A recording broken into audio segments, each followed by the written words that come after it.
Now, of course, we all remember horrific Hurricane Ian, major Hurricane Ian, which struck the state last year. You know, it's funny, though, the more, when I was a young meteorologist, I was really eager to experience a hurricane.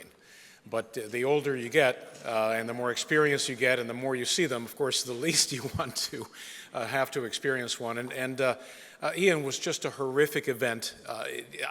Even before making landfall, meteorologists knew just how horrible that was going to be, because it was going to be a water problem for Florida, and indeed it was, because of the storm surge and because of the extreme rainfall produced by that hurricane. And of course, you are all aware that we're not necessarily seeing more hurricanes, but the hurricanes are becoming stronger. That is peer-reviewed science. They're also moving slower, and the atmosphere can sustain more water vapor because it is warmer, so they're dumping greater amounts of precipitation. You combine that with sea level rise, which in the case of Miami, we've had 7 inches of sea level rise just since the mid-1990s. And the rate of sea level rise in Miami is accelerating, and we're getting 1 inch of sea level rise every 4 years. 1 inch every 4 years is the rate of sea level rise in the city of Miami. Imagine what that will do with future hurricanes and storm surges that strike the state. So as Hurricane Ian was slamming into southwest Florida, the majority of residents at Babcock Ranch chose to shelter in place. The resilient design of their town was about to be put to the ultimate test.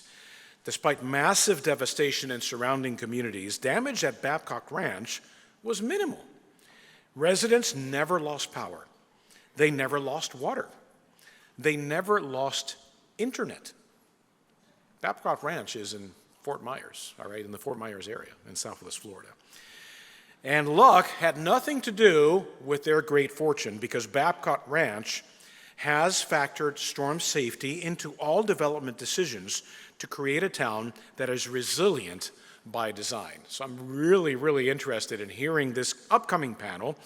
Our speakers are Jennifer Languell, Trifecta president and owner, and Lucienne Piers, Kiston Babcock LLC, Vice President of Economic and Business Development.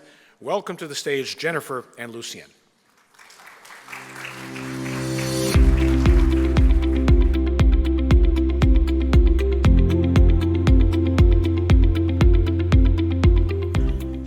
Wow, that's real far apart here. Well, you know, we have to see what we're doing here.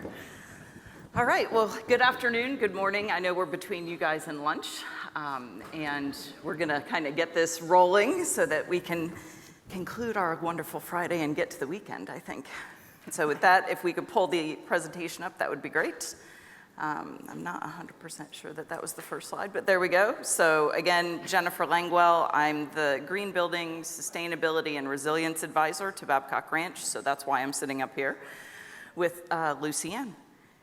And so a lot of people post-Ian said, you guys were lucky.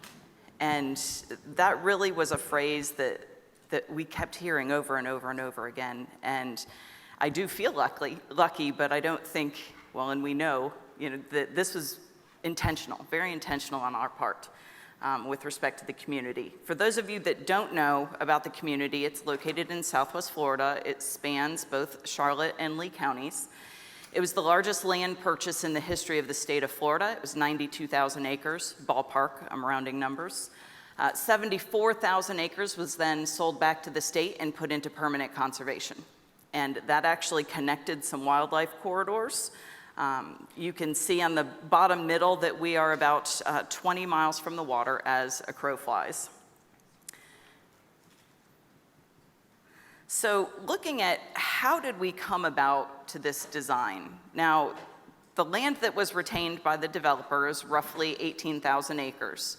And of that 18,000 acres, half of it is going into, again, conservation and preservation.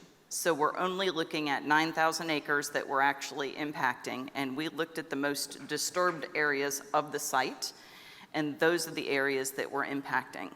We also went back, and this is a picture on the far left from the 1940s, and we looked at the natural flowways and how water wanted to move on the site, because we have learned that if you try to fight Mother Nature, you're going to lose. So by going back in history and looking at the topo, looking at the different vegetation, wildlife, hydrology of the site, we were able to then start moving towards a master plan. Identify greenways and look at how can we work with this land versus fight against it. And one of the original visions that Sid Kitson had was he wanted a multi-generational town, and he wanted to prove that you could develop and preserve and conserve and restore the environment. And so I found these pictures. I was looking for something else, and I came across these. And this was one of the design charrettes that we had in the mid-2000s.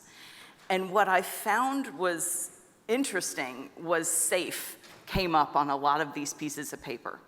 Safety, safe from hurricanes. And again, because the land is 20 miles from the coast, and because our elevation goes anywhere from 14 feet to 30 feet, depending on where you are on the property, Sid wanted a place that you could shelter in place. He wanted a community where people would feel safe, and that, you know, I don't even think any of those are Sid's handwriting necessarily, but this was all the team going back. And so we started developing the master plans, and you can see kind of vertically the green areas, and those, again, are those natural flowways, and the master plan progressed over time. And then we were tested. And tested pretty strong. And my experience with Hurricane Ian is very different than Lucienne's, because I was at Babcock Ranch.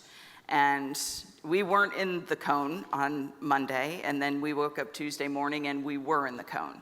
And so I'm lucky enough that I work for myself, and so I was able not to go to work and start putting up hurricane shutters, but the teachers were at school, my kid was at school, most people were at work that day because we weren't in the cone. It was just business as usual. All right, we're gonna get some wind, and then all of a sudden we were in the cone. And so I'm in my house, and I have people who have evacuated to my house, and my windows are bowing in and out, and they're hitting my chair.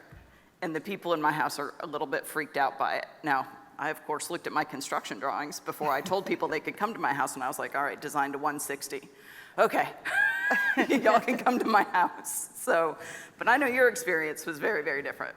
It was a lot different, but I think that experience is what has provided such an incredible opportunity to talk to folks such as yourself today and across the world.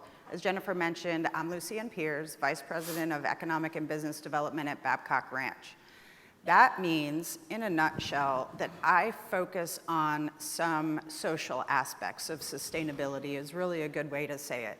And as we progress through here looking at our core values, you'll see that sustainability is really a 3D model, the way that we focus on it at Babcock Ranch.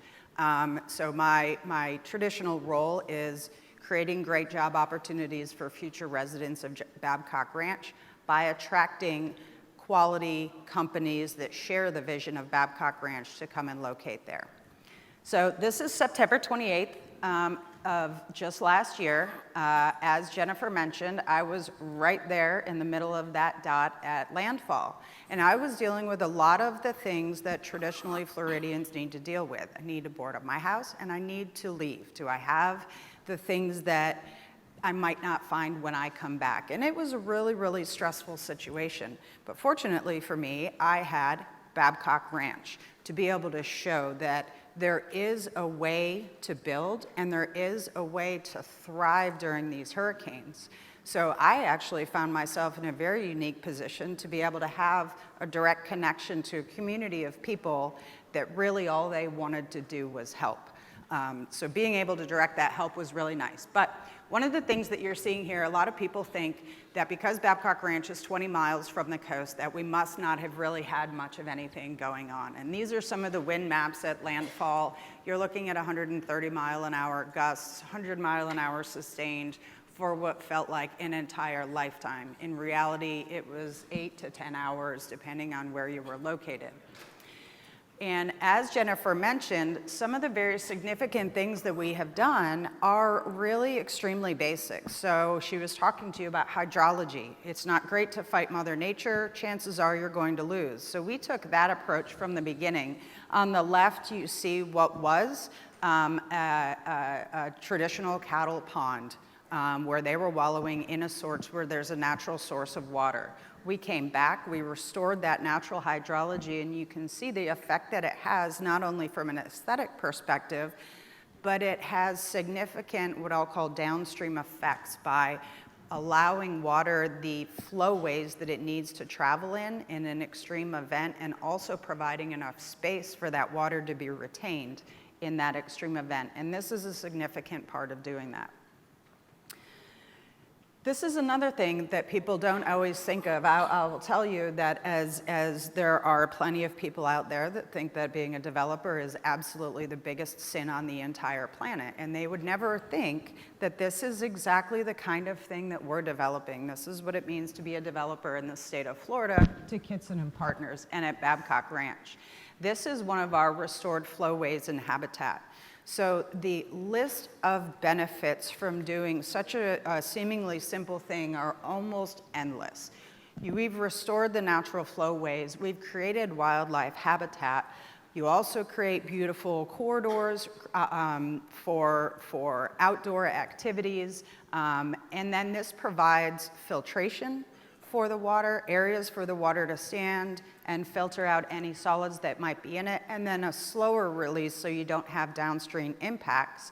Additionally, this is secondary stormwater volume. When your stormwater ponds are just overwhelmed from an event like Hurricane Ian, you have a backup system and you have our favorite word, redundancy, in all of your systems.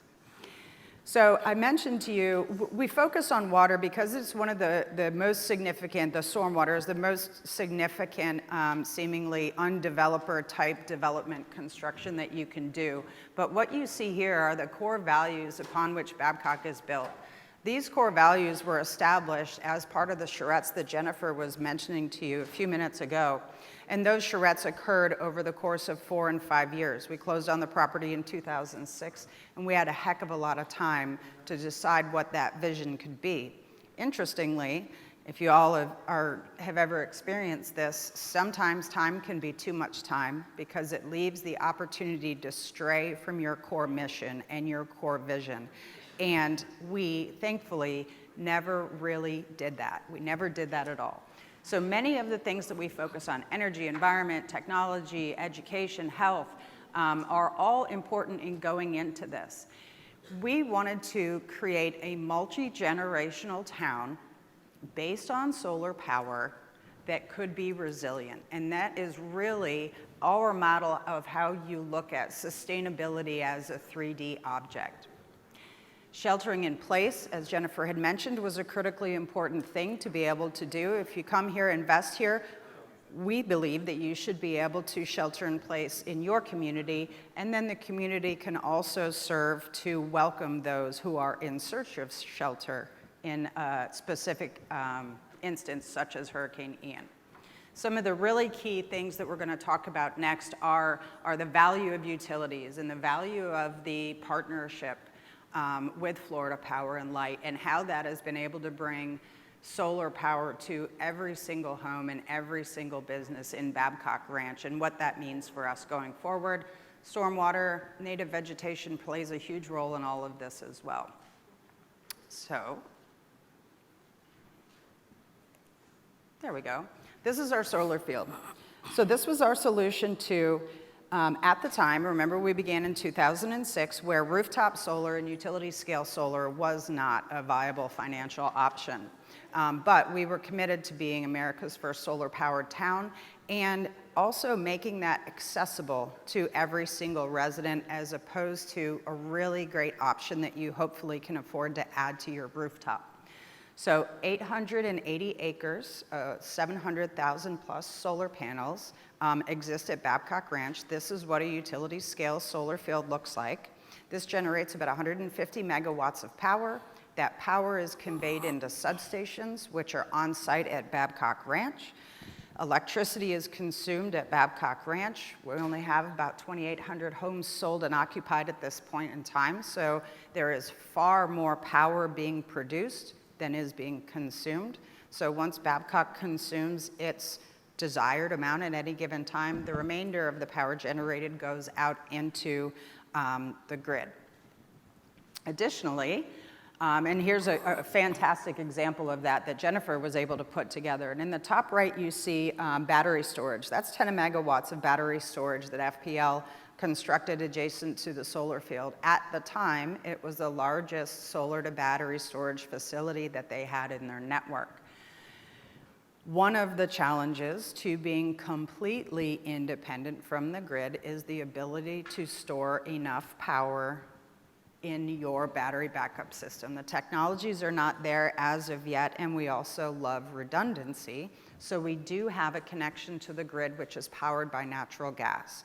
And it's this compounding of all of these things that really created the end result that was no residents lost power, lost internet, or lost any water during Hurricane Ian. We had created the solar field on site, but then also hardened absolutely all of the infrastructure, and I believe that that's the next slide. We've hardened the infrastructure here, buried everything underground, and that's great for Babcock Ranch. But what was really important was you're always driving to what is that ultimate what if worst case scenario. Okay, what if we did need to pull power from outside of Babcock Ranch at any point in time? So we partnered with FPL to work with them and convince them of the need to harden off-site infrastructure as well. So that interplay and interconnectivity between the utility and the community is really important. Water utility. Personally, where I live in the city of Punta Gorda, we had no water for an extended period of time. Once the water came back, we had significant water quality issues. That never occurred at Babcock Ranch. This is a water treatment facility here. Of course, the power staying on was a significant factor in being able to ensure that we had continuous water supply, but investing in hardened infrastructure and Cat 5 infrastructure and buildings so that we didn't have failures of the wastewater treatment plant, which then result in effluent in your streets and all sorts of really unsavory conditions. So that's the power and the water are really important to connect together, and really investing on things on the front end, which are not pretty. Most people are never going to know that they really exist or come by there, but the value of that additional investment in hardening those utilities pays itself back tenfold. So I've moved back over here to stormwater resilience so you can see this. And this is a great pictures that Jennifer put together here. On the left, you see the site plan for Babcock Ranch. On the right, you can see the stormwater facilities adjacent to the natural wetlands, which are also adjacent to, I believe that's Curry Creek. Yes. That you have illustrated there. So the interconnection of all of those stormwater facilities across the entire site allows us to manage those water levels back and forth across the whole site. So when you have a major rain event, you're collecting not only your water, lots of off-site runoff is coming to you, you're able to handle that, and you're able to handle that in a really positive way. And then when you're not having a major, emergent water event, you have some really phenomenally beautiful habitat and great areas for hiking trails and people to really just get outdoors and appreciate nature. This is another example of those interconnected lakes, and on the right, you see two really important things right there on the edge of the lake. One is the weir system, so that gives you an understanding of how much more volume of water that lake can hold, but the telemetry station adjacent to it is a monitoring facility. So when the rain is falling and the water is coming up very quickly, we know exactly what level all of the lakes are, and we can divert the water amongst them so that we're not having discharges off site, and even worse, you're not having water come into your homes in Babcock Ranch.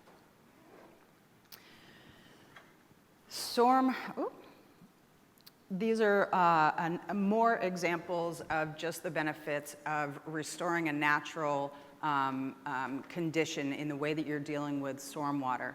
We have rain gardens, which are really beautiful areas that really function as scrubber marshes. Some of you might be familiar with bringing sediment out of the water, allowing it to settle before it discharges. And there's a multitude of examples. One of the things that Jennifer wanted me to talk about was our stormwater fields. So adjacent to some of our large uses, whether it's a school, they're large parks and large fields, and they're not really elevated. They're intentionally designed not to be filled so that they're the third and fourth layer of protection where you have additional areas where you can continue to store water on site. Really looking at the worst case scenario and how do we keep that on site. One of the things that's really important to all of this is native vegetation. So in my home, I had a significant amount of damage from things blowing by. Just stuff that had broken off of other places, or these beautiful rubber trees that came careening down the street and did just amazing amounts of damage. If you don't know, a rubber tree is not a native plant material in the state of Florida. It is a very brittle tree. They grow really, really fast. So all of that means that you grow really great projectiles. So at Babcock Ranch, focusing on native vegetation, and this is again where we just stepped back and looked at logic and common sense. This plant palette has existed since the beginning of time in Florida. It knows how to survive drought, it knows how to survive wet feet, and it knows how to survive wind. So using that common sense in plant materials that can survive the kind of climate that we have is a big part of the resiliency story at Babcock Ranch. So this is the last slide I'm going to touch on. What you're looking at here is the campus for Babcock neighborhood schools. On the north part, you have the elementary school, or on the upper part, on the bottom part, you have the recently completed high school, and kind of at the apex there, you have the field house. This is a regional emergency shelter. This was built to benefit the region. At the time that we approached the legislature in the state of Florida, there were no Red Cross ICC 500 rated emergency shelters anywhere in Southwest Florida. We had the land, we had the location, and we had the motivation. So the state of Florida appropriated $8 million towards this. Kitson and Partners kicked in another $10 or $11 million, and you have a 40,000 square foot field house and regional shelter. During Hurricane Ian in Charlotte County, there were 3 shelters. Each of those shelters failed during the storm. They lost power, they lost their roofs. So some of our most at-risk individuals were being transported at the worst point in time to be transported out to Babcock Ranch so that they could shelter safely in place here and have that benefit. There are incredible things that were worked into the shelter, and as I like to say with Jennifer, I will turn over to you for the facts and the details on construction. So one of my subcontractors was in a shelter, and he's a building science guy, and his kids were there and his wife was there, and he started to hear the building coming apart and grabbed his kids and got them into a stairwell because the stairwells are concrete and fire rated, and the roof ripped off the building. So these were shelters that people were in and watching a building disintegrate around you. And so this shelter is ICC 500, which is International Conservation Code, and it's 180 mile per hour wind load proof. Literally 4 windows, and 4 windows only in the building, and each window is held in by 57 bolts. So they don't make just hurricane proof. A lot of the things that we had to buy to comply with the code are actually tornado proof. 12-inch thick concrete walls on the outside. So if that storm had been stronger, this is where I would have taken my family. So one thing about Florida code is that it works, and we'll talk about the houses, but things that we had to do in this shelter are, for example, steel beams and fencing to protect all of the rooftop equipment from projectiles, backup water. So if we lost power, we have a full-size generator, backup generator for power, if we lost water again, backup well. So you have to have redundancy in these in order to be ICC 500. Now, we had FEMA, a group of the FEMA National Lab folks come, and they were drooling over this building to the point where they wanted a picture with the ICC 500 sign. I was like, you guys are bigger nerds than I am. Like, that's awesome. You know, so Florida Building Code, what I have to say about it is it works, right? So we are required to have what's called a continuous load path by code, and that means that your roof is tied to your walls, are tied to your foundation. Everything is tied together, and that is required. So although we have code-built houses, we require certification, and we require Florida Green Building Coalition certification, which means every house is Code Plus. So we focused on training the builders, and we focused on durability because we wanted them, again, to build structures where you could shelter in place. And so adhesive on the underside of roof sheathings or peel and stick underlayment. So different things you can do, again, to add some rigor to your home in addition to just complying with code. We did have damage. So to say that we had no damage is not accurate. So we're a young community. 5 years, the first homeowner moved in, so a lot of trees had not necessarily rooted. And Monday before the storm hit, the builders were planting trees in new homes because, again, we weren't in the cone. So some signage you can see, and you can see a fence that, you know, is warped, and literally the street signs were twisted like twist ties on a bag of bread. That was an amazing thing to me, was just looking at the sheer force and the destruction of metal, and my background is metallurgy, and so I'm like, wow, really the stuff that failed was the metal for the most part and vegetation.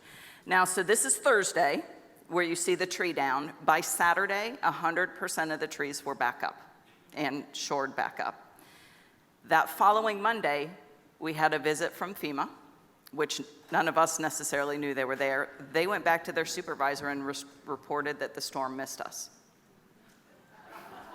And the supervisor said, I'm not buying what you're selling. There's no magic bubble over this, and indeed, we never saw the eye of the storm. We were on the southeast corner of the eye wall, and again, had very heavy sustained winds for many hours, to the point where I looked at one of the trees in my backyard and the wind was blowing so strong, it was literally laying on the ground. And when the wind shifted, of course, it then popped up and it leaned a different direction. But now it's still there, it's still up, it's got a little lean to it. But the next storm that comes, we might be on the other side of the wind and it'll straighten back up, because I can tell you in 2004, that happened. Right? When Charlie came through, my tree was like this, and then whatever the next storm was, my tree was like this, and the next storm, it trued itself back up. So, you know, we're gonna get more storms, that's for sure. So we were challenged when we debriefed post-storm, and the debrief was, what if? What if the winds were stronger? What if we had more rain? And so we were told that at absolutely no instance are we allowed to value engineer anything out that has to do with safety or resilience or sustainability. Absolutely not. And Sid basically said, one life lost is too many. It's not going to happen here. And so we immediately started reaching out and working with Fortified, which is an Insurance Institute program. And these are all structural engineers that basically tell you where to reinforce your home, and then the Insurance Institutes will give you insurance and lower rates. So this is a benefit to everyone. So we're looking at this residentially as well as commercially with our buildings. This is just an example of monitoring water levels. So again, we knew we had actual capacity for 14 more inches of rain with the storm. So we were nowhere close to capacity during Ian. And then just some innovation, just because, you know, it's cool to be a test ground and a learning lab. And so this happens to be a Pulte house, and this is the first residential vehicle, V2G, vehicle to grid. So basically this truck, if that house lost power, the truck could power the house. And so what you see is, the truck that would charge itself during the day and or fill the batteries, and then we can backfeed the house. So we're used to having power go in one direction, but where we're moving to with microgrids is having power go in both directions. And so with that, we are concluding. Bam, we nailed it. Was that the ding? All right, so good to go. I think we are.